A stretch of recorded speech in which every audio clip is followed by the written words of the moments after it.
Hi friends, welcome to my channel. మనం ఇంతకు ముందు వీడియోలో షార్ట్ వీడియోలో ముఖ్యమైన సంఘటనలు జరిగిన సంవత్సరం హిస్టరీలో అండి చాలా ఇంపార్టెంట్ ఇయర్స్ అనేటువంటివి నేను డిస్కస్ చేస్తున్నానండి. దాని కంటిన్యూషన్ స్టార్ట్ చేద్దాము. మనకి భారత జాతీయ కాంగ్రెస్ రెండుగా ఏ సంవత్సరంలో చీలింది? ఇది ఇంపార్టెంట్ ఏంటండి, దీన్ని సోరస్ స్ప్లిట్ అని అంటారు. అది ఎప్పుడంటే 1907 అంటే మనకి 1907 అండి.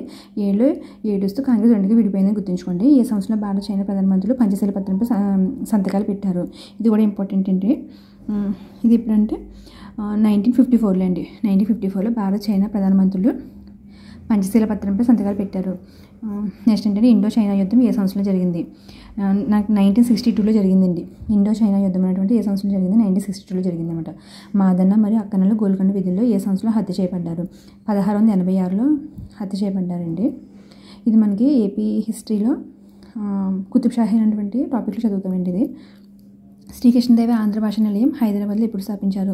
1901లో స్థాపించారండి. ఇది మనకి గ్రంథాలయాలు అంటే టాపిక్ ఉంటుంది. అందులో మనం ఇది మనం డిస్కస్ చేస్తాం. ఇది రామ్సే మెక్డొనాల్డ్ నాయకత్వంలో బ్రిటన్ మొదటి లేబర్ ప్రభుత్వం ఎప్పుడు ఏర్పడింది? అంటే చూడండి, రామ్సే మెక్డొనాల్డ్ నాయకత్వంలో బ్రిటన్ మొదటి లేబర్ ప్రభుత్వం ఎప్పుడు ఏర్పడింది అంటే ఇది కూడా మనకి ఇంపార్టెంట్ అండి. దీనికి ఆన్సర్ వచ్చేసి 1924లో ఏర్పడింది. భారత జాతీయ కాంగ్రెస్ మొదటిసారిగా స్వాతంత్ర దినాన్ని జనవరి 26న పాటించింది. ఆ సంవత్సరం ఏది? ఫస్ట్ మనకి నెహ్రూ గారండి మనకి పూర్ణ స్వరాజ్ తీర్మానాన్ని 1929 లాహోర్ సమావేశంలో అనుకుంటానండి అది తీసుకొస్తారు. మనం నెక్స్ట్ ఇయర్ జనవరి 26 నుంచి మనం పూర్ణ స్వరాజ్ మనకి స్వాతంత్ర దినోత్సవాన్ని జరుపుకుందామని చెప్పేసి తీసుకొస్తారండి. మనకి ఆ కాంటెక్స్ట్లో అడిగారంటే క్వశ్చన్. సో మన జాతీయ కాంగ్రెస్ అని అడిగారు. మొదటిసారి స్వాతంత్ర దినాన్ని జనవరి 26న పాటించింది. ఆ సంవత్సరం 1930లో అండి. లాహోర్ సమావేశంలో అనౌన్స్ చేస్తారు. తర్వాత 1930లో మనకి జెండా అనేటువంటిది ఫ్లాగ్ హోస్టింగ్ చేసి మొత్తానికి నెహ్రూ గారు మనకి పూర్ణ స్వరాజ్య తీర్మానాన్ని 1930న చేస్తారనమాట అండి. మహాత్మా గాంధీ సహాయ నిరాకరణ ఉద్యమాన్ని ఎప్పుడు ప్రారంభించారు? ఇది కూడా చాలా ఇంపార్టెంట్ అండి. 1920లో మనకి గాంధీ గారు సహాయ నిరాకరణ ఉద్యమాన్ని స్టార్ట్ చేశారు. అయితే అదే రోజు మనకి ఆయన ఏ రోజు అయితే సహాయ నిరాకరణ ఉద్యమాన్ని స్టార్ట్ చేశారో అదే రోజు ఒక గొప్ప అతివాద నాయకుడు అని చెప్పచ్చండి, బాలగంగాధర్ తిలక్, ఒక స్వాతంత్ర యోధుడు. ఆయన ఆ రోజే మరణించారనమాట. అది కూడా ఇంపార్టెంట్ అండి. అంటే మనకి సహాయ నిరాకరణ ఉద్యమం రోజు ఏమంటారు స్వాతంత్ర యోధుడు మరణించారని అడగచ్చు. బాలగంగాధర్ తిలక్, అది కూడా ఇంపార్టెంట్. ఇబ్రహీం లోడికి మరియు బాబర్కి మధ్య మొదటి పానిపట్ యుద్ధం జరిగిన సంవత్సరం. ఇది కూడా చాలా ఇంపార్టెంట్ అండి. దీన్ని మొదటి పానిపట్ యుద్ధం అంటారు. ఇబ్రహీం లోడికి మరియు బాబర్కి మధ్య జరిగింది. ఇది ఎప్పుడు జరిగిందంటే మనకి 1526లో ఏప్రిల్ 21న జరిగింది. చాలా ఇంపార్టెంట్ అండి. మనకి 3 పానిపట్ యుద్ధాలు జరుగుతాయి. 3 సందర్భాలు జరుగుతాయి. మొదటి పానిపట్ యుద్ధం, రెండో పానిపట్ యుద్ధం, మూడో పానిపట్ యుద్ధం. 3 సందర్భాల్లో విడివిడిగా జరుగుతుందండి. ఒకేసారి జరగవి అయితే కొంచెం డేట్స్ కూడా విడివిడిగా ఉంటాయి. అంటే ఒకే ఇయర్లో దగ్గరలో ఉండవండి. మనం తర్వాత మనం డిస్కస్ చేస్తాము హిస్టరీలోనే. వితంతు పునర్వివాహ చట్టం రూపొందించిన సంవత్సరం ఎప్పుడంటే 1856.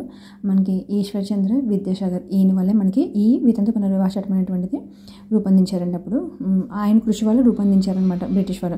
మహాత్మా గాంధీ పుట్టిన సంవత్సరం మనకి 1869 పుట్టారనమాట. జవహర్లాల్ నెహ్రూ మరణించిన సంవత్సరం 1964లో మరణించారు. అఖిల భారత ముస్లిం లీగ్ ఏర్పడిన సంవత్సరం 1906లో ఏర్పడింది ముస్లిం లీగ్. మనకి 1907లో మనకి సోరస్ స్ప్లిట్ అనేది జరిగిందనమాట. అప్పుడు ఇది ఏర్పడిన తర్వాత ముస్లిం లీగ్ ఏర్పడిన తర్వాత విడిపోయారండి వాళ్ళు.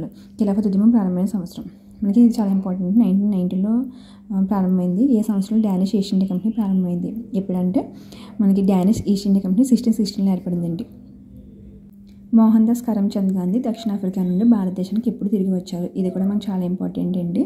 మనకి ప్రవాస్ భారతీయ దినోత్సవం అనేటువంటిది ఆయన మనకి సౌత్ ఆఫ్రికా నుంచి ఇండియాకి ఎప్పుడైతే వచ్చారో ఆ రోజున సెలబ్రేట్ చేస్తున్నారండి. మనకి అటల్ బిహారీ వాజ్పేయి సమయం నుంచి మనకి ప్రవాస్ భారతీయ దివస్ అనేటువంటిది సెలబ్రేట్ చేస్తున్నారు.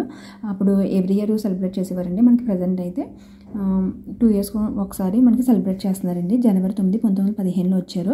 దాన్ని గుర్తుగా ప్రతి సంవత్సరం జనవరి 9న మనకి ప్రవాస్ భారతీయ దివస్ అనేటువంటి సెలబ్రేట్ చేస్తారు. మొదటి ఆంగ్లో మైసూర్ యుద్ధం ఎప్పుడు జరిగింది?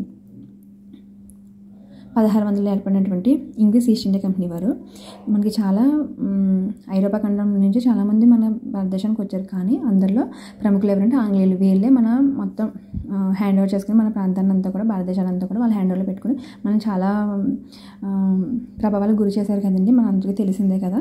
అయితే ఆ సమయంలో మన భారతదేశాన్ని వాళ్ళు అండర్లో తీసుకునే సమయంలో ఆంగ్లో కర్ణాటక వార్స్ అనేటువంటి ఆంగ్లో మైసూర్ వార్స్ ఇలాంటి వార్స్ అన్ని జరిగాయన్నమాట. అందులో ఒకటి ఆంగ్లో మైసూర్ వారు. ఇది ఎప్పుడు జరిగిందంటే మనకి ఈ ఆంగ్లో మైసూర్ వారు 4 జరుగుతాయండి. అందులో మనకి ఫస్ట్ ఎప్పుడు జరిగిందంటే 1767లో జరిగింది. ఫస్ట్ మోతీలాల్ నెహ్రూ, సిఆర్ దాస్ మరియు ఎస్సీ క్యాల్కే స్వరాజ్ పార్టీని ఎప్పుడు స్థాపించారు.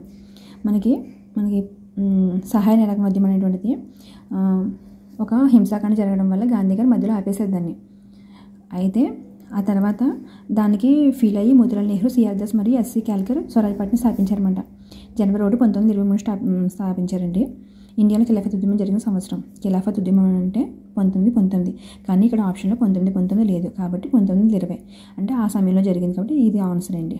అదే 1919 ఉంటే కనుక 1919 ఇవ్వాలి. చూసారు మనకి ప్రీవియస్ బిట్ చూడండి, 1919 ఇచ్చారు, ఇక్కడ 1920 ఇచ్చారు.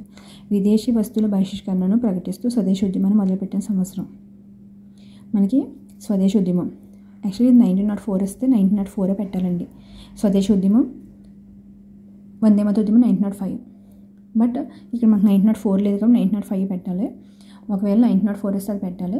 వందే మాతర ఉద్యమం, స్వదేశీ ఉద్యమం 2 కలిసి ట్రావెల్ చేసాయని చెప్పాలంటే, కానీ స్వదేశీ ఉద్యమం వేరు, వందే మాతర ఉద్యమం వేరు.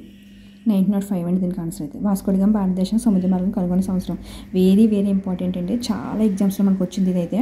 1498లో అండి, 1498 వాస్కో డి గామా భారతదేశం సముద్ర మార్గం కనుగొన్నారు. దీనివల్లే భారతదేశం రూపురేఖలన్నీ మారిపోయాయి. ఆయన ఆ రోజు సముద్ర మార్గం కనిపెట్టారు కాబట్టి ఆంగ్లేయులు వచ్చి మన భారతదేశాన్ని ఏలారు అనమాట.